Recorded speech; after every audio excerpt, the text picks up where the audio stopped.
Hello everyone, Gurukul Abor के online platform पर आप सभी का स्वागत है। मैं आपका रीजनिंग एजुकेटर प्रदीप सुतार। अपने एक सब्जेक्ट रीजनिंग की बात करेंगे, ठीक है। तो जो रीजनिंग अपना जो सब्जेक्ट है मैं थोड़ी सी डिस्कस कर लेता हूँ कि ये कितना वेटेज रखता है आपके सिलेबस के अंदर और क्या क्या कुछ अपने इसके अंदर पूरा पढ़ेंगे, मतलब पूरा बेस जब से स्टार्ट होगा एंडिंग पॉइंट तक कौन कौन सी चीज़ें मैं आपको करवाऊंगा, ठीक है। तो इसके ऊपर थोड़ी बहुत अपने चर्चा कर ले रहे हैं। तो जो आपका रीजनिंग सब्जेक्ट है ना, ओवरऑल अगर मैं एसआई की बात करूं, पंजाब पुलिस एसआई की, तो 800 नंबर का आपका टोटल एग्जाम होने वाला है। ये 2 पार्ट्स में डिवाइड होगा, फर्स्ट और सेकंड पार्ट, ओके। तो इसके एक पार्ट में आपका रीजनिंग आएगा और रीजनिंग पूरा 200 नंबर का रीजनिंग है, या मैं कह सकता हूं 25%। तो रीजनिंग की जो वेटेज है देख लो कितना इंपॉर्टेंट सब्जेक्ट है, 25% सबसे इंपॉर्टेंट। अगर और ये इंपॉर्टेंट इसलिए कह सकते हैं क्योंकि ये इजी भी है, साथ में इंपॉर्टेंट के साथ ये आपका इजी भी है, एकदम बिल्कुल आप आराम से नंबर ले सकते हो। तो अपना जो टारगेट रहेगा ना 190 प्लस रहेगा एसआई के एग्जाम का, ठीक है। और बाकी भी एग्जाम देखो, अब इस लेवल तक अपने उस सब्जेक्ट को पढ़ेंगे तो बाकी एग्जाम जैसे आपका पंजाब कांस्टेबल का हुआ, ठीक है, अदर एसएससी जीडी का अगर किसी ने अप्लाई किया हो या कोई भी कुछ ऐसा भी एग्जाम, सारे के सारे इसमें सारी रीजनिंग आपकी कवर होगी एक एक टॉपिक की। अब बात करते हैं अपने सिलेबस की कि सर सिलेबस कितना आ गया। तो जो आपका हमारा जो सब्जेक्ट है ना, ये 2 पार्ट्स में डिवाइड हुआ। एक तो आपकी होती है लॉजिकल रीजनिंग और एक होती है इनलॉजिकल। ये 2 पार्ट्स में डिवाइड होती है और एसआई के सिलेबस में कुछ एक पार्ट अलग अलग दिए गए जैसे ब्लड रिलेशन, और बीच में ये दोनों नाम दे दिए। तो इसका मतलब ये हो गया सीधा सा कि आपके कंप्लीट रीजनिंग आएगी, जैसे 20+ जो आपके चैप्टर है ना वो सारे के सारे इसके अंदर मेंशन होंगे। तो हम एक एक चैप्टर को पढ़ेंगे और जो मेरा पढ़ाने का जो तरीका रहेगा वो कैसा रहेगा कि अपना जो सब्जेक्ट है ना रीजनिंग का, स्टार्टिंग जो पहली क्लास कोई भी टॉपिक अगर अपने स्टार्ट करेंगे तो उसकी पहली या दूसरी क्लास उसमें सिर्फ और सिर्फ आपको बेसिक करवाएंगे, ठीक है। ये सबसे इंपॉर्टेंट क्लास है। जो भी स्टूडेंट, ये वेरी वेरी इंपॉर्टेंट क्लास है ऐसा, क्योंकि इस क्लास के द्वारा ही आप मेरी लैंग्वेज को समझ पाओगे, मेरे तरीकों को समझ पाओगे, मेरे साथ कनेक्ट हो पाओगे, ओके। ये करने के बाद बेसिक से आपकी हर एक चीज़ें क्लियर करेंगे। स्टार्टिंग ऐसा नहीं है कि भी स्टार्टिंग में कोई भी टॉपिक स्टार्ट हुआ ब्लड रिलेशन का क्वेश्चन कराना स्टार्ट कर दिया, ऐसा नहीं करेंगे। पहले हर उस चीज़ की जो इंपॉर्टेंट लो लेवल से लेकर हाई लेवल तक, और फिर उसके बाद में जितनी भी आपकी नेक्स्ट जो क्लासेस होगी ना उसमें क्वेश्चन करेंगे। और जो नंबर ऑफ क्वेश्चन की बात करें तो वो आपके 100+ रहेंगे पर टॉपिक के। जो नंबर ऑफ क्वेश्चन सॉल्यूशन की बात रहेंगे 100+ आपको मिलेंगे। और देखो 100+ का मतलब इसमें वो सारे के सारे question low level, easy level, previous year के हर तरीके के आपको क्वेश्चन मिलेंगे। इसलिए अगर इन प्रत्येक टॉपिक के 100 क्वेश्चन प्लस, जैसे मानो 100 से 150 का जो अपना रेंज रहेगा कोई भी टॉपिक को सोल्व कर, अगर इतने आप कर लेते हो कोई भी टॉपिक के, तो इससे क्या होगा कि आपका आराम से क्लियर हो जाएगा। और जितना अपना जो टारगेट है ना 190+, उसको हम आराम से अचीव कर पाएंगे, ओके। तो जो ये क्वेश्चन रहेंगे ना, और हो सकता है कि कुछ एक इंपॉर्टेंट टॉपिक है, जैसे अगर अपने बात करें सीटिंग अरेंजमेंट ज़्यादा वेटेज का आता है, तो मैं कोशिश ये करूँगा लास्ट में जैसा अपना सारा सिलेबस कंप्लीट हो जाएगा, पेपर के कुछ एक दिन बाद रहेंगे, जैसे 5-10 दिन या हफ्ता 10 दिन रहा, तो अपने नंबर ऑफ उसमें एक्स्ट्रा क्वेश्चन आपको और भी करवा दिए जाएंगे। जो इंपॉर्टेंट टॉपिक है जिनसे हर बार क्वेश्चन पेपर में पूछा है, जैसे डायरेक्शन से 1 क्वेश्चन या 2 क्वेश्चन बिल्कुल आपके आने वाले, ब्लड रिलेशन से आने वाले। तो जो आपका एसआई का है ना उसमें टोटल 200 नंबर के हैं और नंबर ऑफ क्वेश्चन कितने आएंगे आपके 50 आएंगे। तो बेसिक सी बात है, नॉर्मल सी बात है, आपके एक टॉपिक के अंदर 2 से 3 क्वेश्चन जरूर मिलेंगे, ठीक है। तो 2 से 3 क्वेश्चन मिलने का मतलब क्या होता है कि भाई 2 से 3 क्वेश्चन मिलेंगे तभी तो ये 4 है ना, ठीक। तो 50 से 100 जैसा भी होगा, तो क्वेश्चन आपके एक टॉपिक से 2 से 3 मिलेंगे, क्योंकि जो टोटल क्वेश्चन है ना अपने जो टॉपिक होते हैं रीजनिंग के, वो 20 या 25 के ऑलमोस्ट है, क्योंकि कुछ एक बुक्स क्या करती है कि उन टॉपिक को एक साथ मर्ज कर देती है, कुछ एक बुक सेपरेट कर देती है। ठीक, तो ये चीज़ है। अब रही बात आपको कहाँ से पढ़ना है, कोई स्पेशल बुक परचेज करने की जरूरत है बिल्कुल नहीं। मैं आपको कोई भी बुक का रेफरेंस नहीं देने वाला कि आप ये परचेज करो वो परचेज करो, क्योंकि रीजनिंग की बुक में पहली सबसे दिक्कत क्या है, काफ़ी सारी बुक में आपकी जो एरर है ना वो काफ़ी ज़्यादा है। तो एक बहुत कम ऐसी बुक है मार्केट में आपको अवेलेबल होगी जो एरर फ्री हो। तो जो आपके क्वेश्चन, नंबर ऑफ क्वेश्चन जो दे रहे हैं ना, ये सबसे बढ़िया है। हाई लेवल, लो लेवल, हर एग्जाम को कवर करने के लिए इतना आपके लिए सफिशिएंट है, क्योंकि आप अगर एक टॉपिक के 150 प्लस क्वेश्चन करते हो, 100 प्लस करते हो, तो इतना बहुत है। बार बार इन्हीं को अगर आप रिपीट करते रहोगे ना तो भी सबसे अच्छी बात है। तो आज स्टार्ट करते हैं हम अपना टॉपिक, और फर्स्ट टॉपिक अपना है डायरेक्शन। डायरेक्शन या हिंदी में जिसको बोला जाता है दिशा। इस टॉपिक से आपके अगर नंबर ऑफ क्वेश्चन की बात करें तो 2 या 3 जरूर आएगा, ठीक है, और डेफिनेटली आते हैं। ऐसा नहीं है कि ऐसा टॉपिक है कि एग्जामिनर इसको स्किप कर दे कि चलो डायरेक्शन से क्वेश्चन नहीं देंगे। ऐसे होता है ना, कुछ एक टॉपिक अपने पास है जिनमें एग्जामिनर ये सोचता है कि चलो इससे अपने टॉपिक, इस टॉपिक से कोई एक आधा भी क्वेश्चन ना डाले, तो ये डायरेक्शन से डेफिनेटली आपको क्वेश्चन मिले। तो स्टार्ट करते हैं अपना टॉपिक डायरेक्शन का। तो डायरेक्शन, टोटल डायरेक्शन कितनी होती है? 8 होती है। ध्यान रखना, टोटल डायरेक्शन 8 होती है। एक बार क्वेश्चन आया था कि टोटल डायरेक्शन कितनी होती है, ऑप्शन मिला आपको 4, 8, 10 और 12।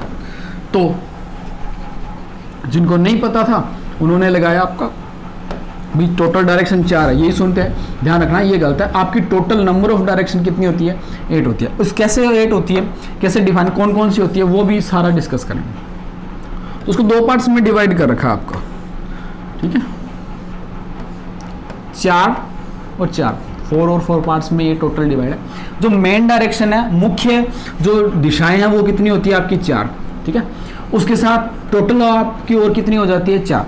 तो टोटल कितनी होगी? 8 डायरेक्शन आपकी। तो कौन कौन सी होती है वो बताता हूं।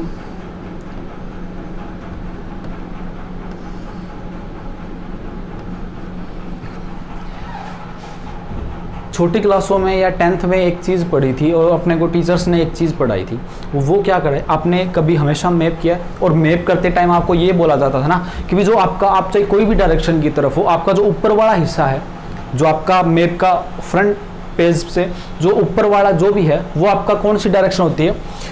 उत्तर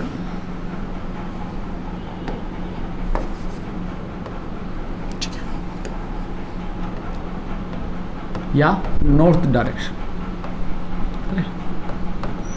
और उसके सामने कौन सी हो जाएगी आपकी? दक्षिण या साउथ। ओके, और ध्यान रखना जो आपकी नॉर्थ है उसके क्लॉकवाइज डायरेक्शन में, कौन सी? क्लॉकवाइज। तो ये कौन सी होती है आपकी?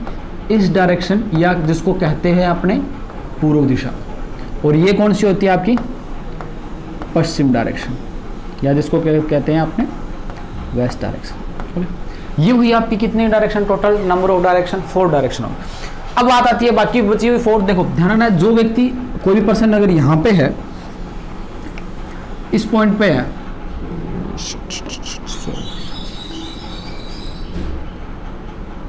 ठीक है, अगर आपका इस पर है,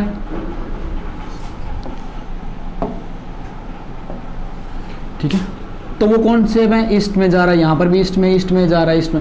अगर इस पे है तो वो कौन से में? नॉर्थ में जा रहा है ना आपका, नॉर्थ में। पर ध्यान रखना, अगर कोई व्यक्ति यहाँ पर है, यहाँ पर है, यहाँ पर है, यहाँ पर है, इस पूरी डायरेक्शन के अंदर, तो वो कहाँ पे? ना तो वो प्रॉपर आपका ईस्ट के अंदर है, ना वो नॉर्थ डायरेक्शन में है। तो ध्यान रखना, ये व्यक्ति इन दोनों के बीच में है, और उसी डायरेक्शन को क्या नाम दिया गया? नॉर्थ ईस्ट या उत्तर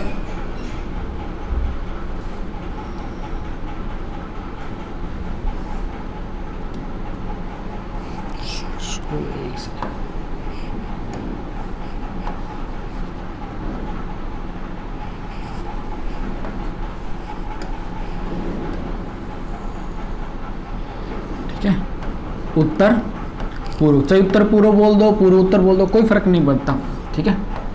नॉर्थ वेस्ट। तो ये कौन सी होगी फिर, दक्षिण और पूर्व के बीच में जो डायरेक्शन होती है वो कहलाती है आपकी दक्षिण पूर्व डायरेक्शन, दक्षिण पूर्व डायरेक्शन।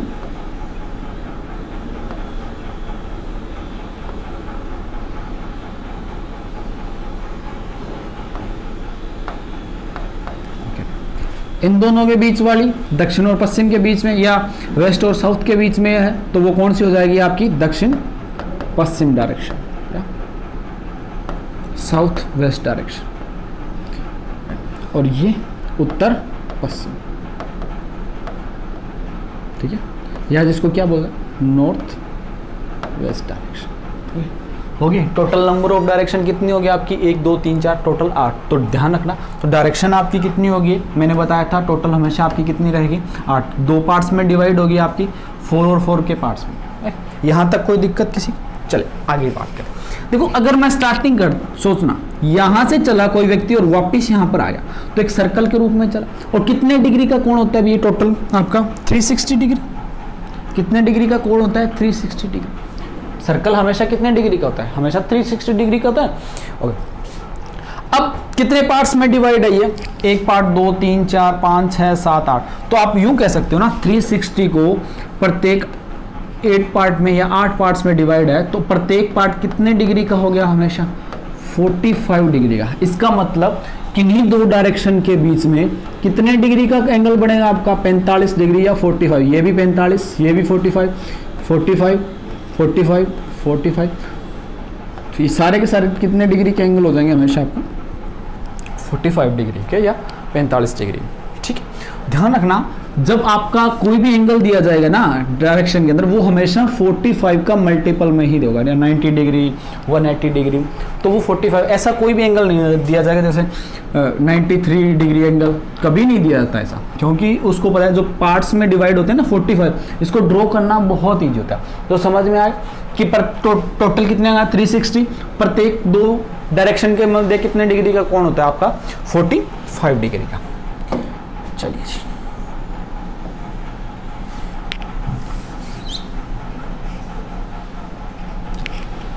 अब सेकंड जो चीज है उसमें समझने वाली, वो आपकी लेफ्ट जो टर्न कराते हैं ना वो, तो सबसे पहले 2 चीज होती है, एक तो होता है आपका दायां और एक होता है आपका बायां। देखो जब 2 चीज कुछ सिमिलर होती है, थोड़ा बहुत डिफरेंस होता है, उनमें अपोजिट होती है, तो उनको रीड करना या कंफ्यूजन हमेशा रहता है इसमें लेफ्ट और राइट में। देखो एक सबसे बढ़िया तरीका आपको बता रहा हूँ कि जब भी आपके पास कोई भी लेफ्ट और राइट का, अगर कहीं पर भी आप कोई भी डायरेक्शन के अंदर हो, अगर लेफ्ट और राइट का अगर आपको प्रॉब्लम है, तो इस तरीके से आप इजीली कर सकते हो। बहुत सारे स्टूडेंट ऐसे होते हैं कि सर ये तो हमें बढ़िया तरीके से आता है, बहुत बढ़िया बात है, आपको आता है, दी बेस्ट है, पर ध्यान रखना आपको हर डायरेक्शन से नहीं मोड़ना है। आपको इधर आपका व्यक्ति है उत्तर पूर्व में, इसको दायां या राइट या लेफ्ट रोटेट करना, वहां पर प्रॉब्लम आती है। तो ध्यान रखना कैसे करना, इसके लिए दायां वर्ड है ना वो द से बना है, और द से बना है तो द का मतलब क्या हो जाएगा दमदार, ठीक है। द से बना है, द से दमदार, और दमदार का मतलब जो दमदार बंदा होता है वो हमेशा राइट है। मतलब ये याद करने की ट्रिक है कि इसको इंग्लिश में क्या बोलते हो, राइट बोलते हो। ओके, नेक्स्ट द से दायां बना और द से एक वर्ड बनता है दक्षिणावर्त, दक्षिणा, ठीक। कई बार दायां की जगह ये लिखा जाता है कि दक्षिणावर्त डायरेक्शन में चलाओ, तो होता क्या है दक्षिणा, लेकिन आपका जो दायां है, जो द है वो सी की तरह लिखा जाए, रिप्रेजेंट ऐसा लिखा है, तो सी से बना क्लॉकवाइज। तो दक्षिणावर्त को इंग्लिश में क्या कहते हैं आप, क्लॉकवाइज डायरेक्शन। क्लॉकवाइज का मतलब जो घड़ी की जो दिशा होती है ना, जिस दिशा में अपनी क्लॉक चलती है, वो डायरेक्शन कौन सी कहलाती है आपकी, क्लॉकवाइज। तो घड़ी की दिशा की जो डायरेक्शन होती है वो हमेशा आपकी कौन सी कहलाएगी, क्लॉकवाइज डायरेक्शन। अब कौन सी डायरेक्शन होती है क्लॉकवाइज, अगर मैं एक क्लॉक ड्रॉ करता हूं तो देखो ऊपर 12 3 6 9, तो जो आपकी कोई भी घड़ी की नीडल है या सुई है वो हमेशा यूं चलती है ना 12 1 2 3, तो ये वाली दिशा कौन सी हो जाएगी आपकी, क्लॉकवाइज। तो इसका मतलब ये वाली साइड कौन सी होगी आपकी, दाईं, या आप कह सकते हो ये वाली साइड कौन सी होगी आपकी, राइट, ठीक है भाई, यहां तक कोई प्रॉब्लम। अब अगर आपको कोई भी डायरेक्शन में जाना हो, आप कोई भी सिंगल डायरेक्शन में हो और आपसे बोले कि राइट रोटेट करना है, देखो अगर कैसे करवाएंगे, तो अगर ऊपर की तरफ है तो भी आप ये क्लॉक से समझना कि जिस डायरेक्शन में क्लॉक रोटेट करती है तो आपकी क्लॉक इधर रोटेट करेगी। अगर आप इस साइड में है तो भी क्लॉक, तो इसका दायां ये हो जाएगा, राइट ये हो जाएगा, इसका राइट ये हो जाएगा और इसका राइट ये, इस प्रकार से ये चलेगा। नेक्स्ट अपने बात करते हैं। नेक्स्ट आपका क्या आता है, बायां। ठीक है, ये इसके बिल्कुल अपोजिट होता है। इसका मतलब अगर ये दायां है या ये राइट है तो ये क्या होगा आपका लेफ्ट। इसको क्या बोलोगे आप, लेफ्ट। अच्छा, ये दक्षिणावर्त है तो इसको क्या बोला जाता है, इसको हिंदी में बोला जाता है वामावर्त। वामावर्त मतलब एंटी क्लॉकवाइज, एंटी क्लॉकवाइज भी ऐसी डायरेक्शन जो, ऐसी जो दिशा जो क्लॉक के अपोजिट हो, क्लॉक के अपोजिट हो। तो आप घड़ी की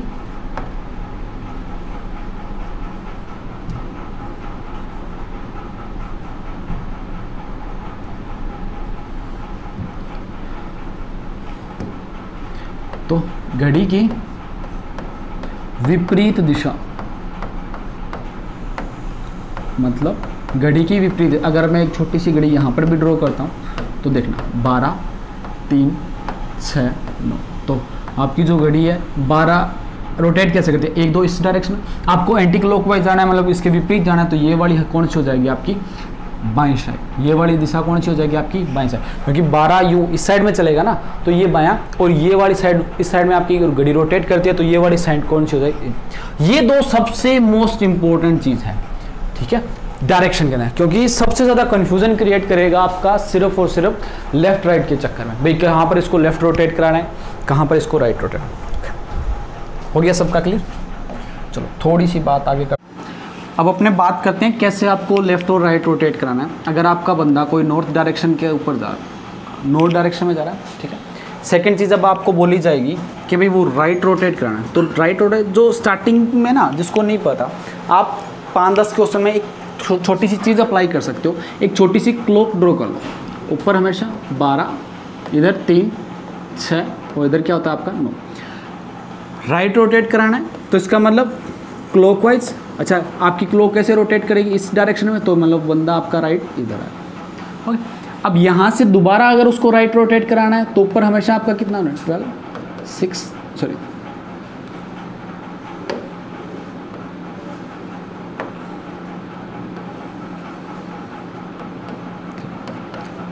6 और 9। यहाँ से आपकी अब क्लॉक किस पे, 3 पर, तो 3, 4, 5 यूँ आएगी ना नीचे की तरफ, तो आपका बंदा नीचे की तरफ जाए।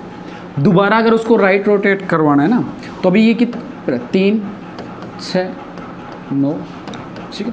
तो 6 से आपकी क्लॉक कैसे किधर जाएगी, इस डायरेक्शन में, मतलब इधर में रोटेट कराना पड़ेगा। तो अभी आपका नेक्स्ट, फिर अगर यहाँ से किसी को आपको राइट रोटेट कराना है तो ऊपर हमेशा 12, इधर होगा 3, 6 और 9, तो 9, 10, 11 बार ऊपर की तरफ जाएगी, तो मतलब आपका व्यक्ति किधर जाएगा।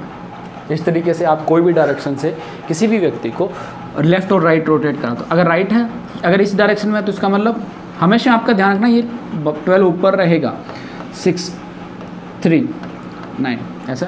तो इससे नीचे की तरफ, तो अब आपका व्यक्ति इस डायरेक्शन में जाएगा, ओके। और एक चीज़ थोड़ी सी ध्यान रखना कि भाई जैसे जैसे आप स्टार्टिंग में क्लॉक ड्रॉ करोगे, कुछ एक टाइम के बाद में ऐसा आएगा कि भाई आपकी ये क्लॉक ड्रॉ करने की आपको कोई दिक्कत जरूरत नहीं पड़ेगी। फिर आपके ये नंबर गायब होंगे, फिर आपकी ये क्लॉक गायब होगी, और फिर आपका माइंड बिल्कुल इस तरीके से चलेगा। अच्छा, ऊपर की तरफ है, मतलब आपकी जो नीडल है वो किस पर है, 12 पे, 3 पे, नीचे की तरफ 6 पे, 9 पे, ठीक है। तो क्लॉकवाइज और एंटी क्लॉकवाइज। इसी प्रकार अगर आपको एंटी क्लॉकवाइज किसी को रोटेट करवाना हो तो आप कैसे रोटेट करवाओगे, या लेफ्ट डायरेक्शन में,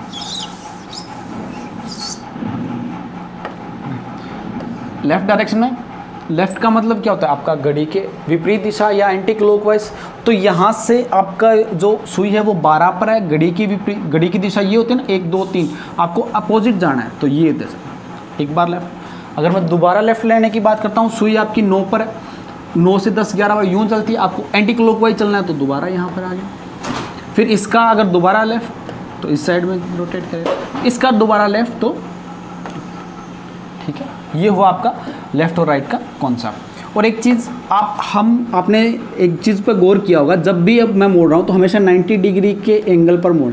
तो यहाँ से एक कॉन्सेप्ट निकल के आता है कि जब भी आपको रोटेट करवाना हो तो आप हमेशा 90 डिग्री के एंगल पर ही करवाएंगे।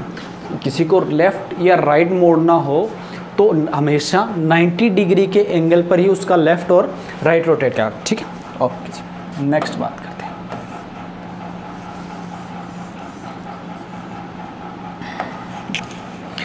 अब कुछ एक चीज़ें समझने वाली हैं, उसको समझना। अगर मैं कहता हूँ आपका व्यक्ति नॉर्थ डायरेक्शन की तरफ जा रहा है, फिर मैंने बोला वो राइट डायरेक्शन में चला, और फिर मैं बोलता हूँ लेफ़्ट डायरेक्शन में, तो उसके बाद में अपने देखते हैं क्या इफ़ेक्ट पड़ता है।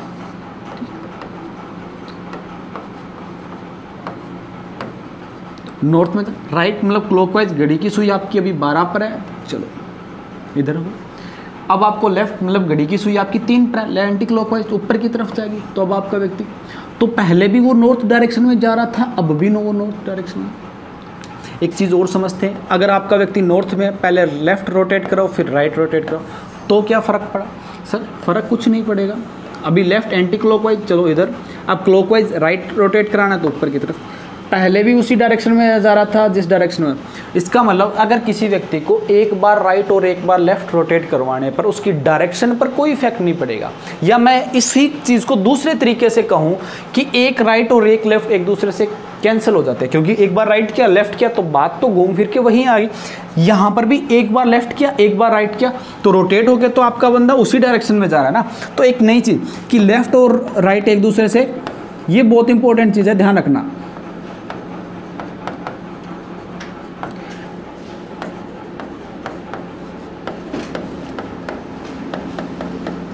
ठीक है, इसका मतलब एक लेफ़्ट एक राइट से कैंसिल होगा, एक दो राइट दो लेफ़्ट कैंसिल हो जाएंगे, 3 राइट 3 लेफ़्ट कैंसिल हो जाएगा।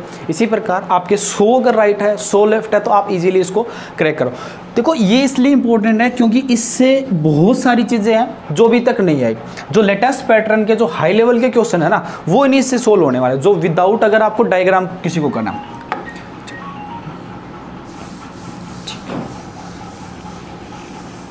आगे देखते हैं। अगर मैं कहता हूँ आपका व्यक्ति नॉर्थ डायरेक्शन की तरफ जा रहा है, चाहे कोई भी डायरेक्शन आपकी इच्छा हो, उसको एक बार राइट रोटेट करो फिर दोबारा उसको राइट रोटेट करो, तो क्या फ़र्क पड़ा? सर आपका व्यक्ति नॉर्थ डायरेक्शन में जा रहा है तो ऊपर की तरफ नॉर्थ है, एक बार राइट रोटेट, राइट का मतलब घड़ी के दिशा में या क्लॉकवाइज। आपकी सुई 12 पर है तो इस साइड में चलेगी, 1 2 3 तो इस साइड में हो गया आपका पहला राइट। सेकेंड राइट चला, अभी सुई आपकी कितने पर है? 3 पर है ना, क्योंकि अगर आप क्लॉक बनाते हो तो इस साइड में कौन सी आती है आपकी? 3 पर है। तो 3 से 4 5 इस साइड मतलब नीचे की तरफ जाएगी, और हमेशा 90 डिग्री के एंगल पर तो आप रोटेट कराते ही हो गया। तो क्या फ़र्क पड़ा? पहले वो नॉर्थ डायरेक्शन में जा रहा था, अब वो कौन से में जा रहा है? साउथ डायरेक्शन में। डायरेक्शन क्या हुई? चेंज हुई। और एक चीज़ ये कि नॉर्थ की अपोजिट डायरेक्शन साउथ होती है, ईस्ट की कौन सी होती है? वेस्ट होती है। भाई उत्तर की विपरीत दिशा दक्षिण होती है, पूर्व की विपरीत दिशा कौन सी होती है आपकी? पश्चिम होती है। ठीक है, चलिए अगर इसी प्रकार मैं आपसे बोलता कि भाई चलो कोई और ले लेते हैं, हमेशा आपका व्यक्ति ईस्ट में जा रहा है और उसको 2 बार लेफ्ट रोटेट करना, तो क्या ईस्ट कौन सी डायरेक्शन होती है आपकी? ये वाली। उसको लेफ्ट रोटेट कराओ, आपकी सुई कितने पर है? 3 पर, जल्दी। फिर उसको एक बार और लेफ्ट रोटेट कराओ, लेफ्ट का मतलब एंटी क्लॉकवाइज, अभी 12 पर इस साइड, तो वो कौन सी दिशा में जा रहा है भैया आपका?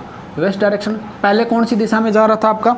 इस डायरेक्शन में। तो क्या पता चला कि भाई जब 2 बार राइट और 2 बार लेफ्ट रोटेट कराने से किसी भी व्यक्ति की, किसी भी पर्सन की, चाहे वो कोई भी डायरेक्शन में हो, उसकी जो डायरेक्शन है वो अपोजिट हो जाती है। तो एक कॉन्सेप्ट फिर आया निकल के कि भाई 2 बार किसी व्यक्ति को राइट रोटेट करवाओ चाहिए, या 2 बार किसी व्यक्ति को आप लेफ्ट रोटेट करो। उससे क्या होगा कि उसकी जो डायरेक्शन है ना वो अपोजिट हो जाती है, डायरेक्शन अपोजिट हो जाती है। ठीक है, चाहे जो मर्जी करो।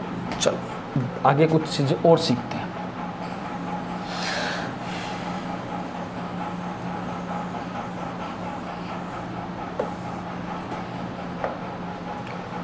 अगर मैं कहता हूँ आपका व्यक्ति नॉर्थ डायरेक्शन की तरफ जा रहा है, उसको 4 बार राइट रोटेट कराना है, पहली बार राइट, दूसरी बार राइट, तीसरी बार राइट, चौथी बार राइट, तो क्या फ़र्क पड़ा?